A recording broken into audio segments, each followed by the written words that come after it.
ఒక పువ్వు ఇంకో పువ్వులా వికసించదు.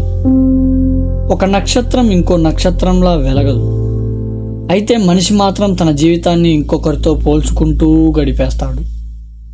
మన జీవితంలో సంతోషాన్ని నాశనం చేసే ఒకే ఒక అలవాటు ఉంటే అది కంపారిజన్. ఎవరో కొత్త కారు కొంటే మన బైకు చిన్నదిగా అనిపిస్తుంది. ఎవరో మంచి ఉద్యోగం సంపాదిస్తే మన ప్రయత్నాలు విలువలేనివిగా అనిపిస్తాయి.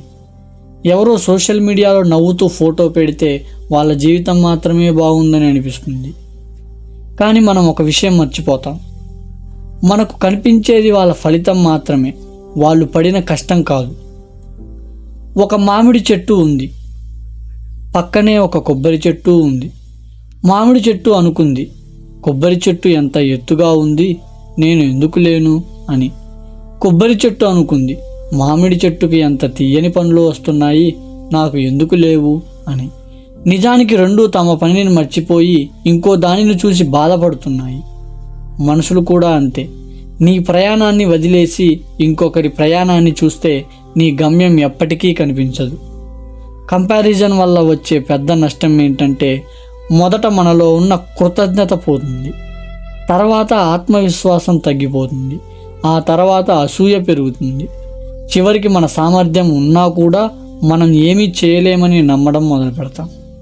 గెలవలేక కాదు, పోల్చుకుంటూ ఉండడం వల్లే చాలామంది ఓడిపోతారు. గుర్తుపెట్టుకో, నువ్వు నిన్నటి నీతో పోల్చుకుంటే అది అభివృద్ధి, నువ్వు ఇంకొకరితో పోల్చుకుంటే అది బాధ. నీ జీవితానికి నీ టైం లైన్ ఉంటుంది. విత్తనం వేసిన రోజు చెట్టు పండ్లు ఇవ్వదు. అందుకే ప్రతిరోజు నీ ఎదుగుదల మీద పని చెయ్యి, పక్కవాడి ఎదుగుదల మీద కాదు. చివరిగా ఒక మాట, కంపారిజన్ నీ ఆనందాన్ని దొంగలిస్తుంది, కానీ ప్రోగ్రెస్ నీ జీవితాన్ని మార్చేస్తుంది. కాబట్టి ఇంకొకరిలా అవ్వాలని ప్రయత్నించకు. నిన్నటి కంటే ఈరోజు కొంచెం మెరుగ్గా ఉండాలని ప్రయత్నించు. అప్పుడు నువ్వు ఎవరితో పోటీ పడాల్సిన అవసరం ఉండదు. ఎందుకంటే నీ అసలైన పోటీ నిన్నటి నువ్వే.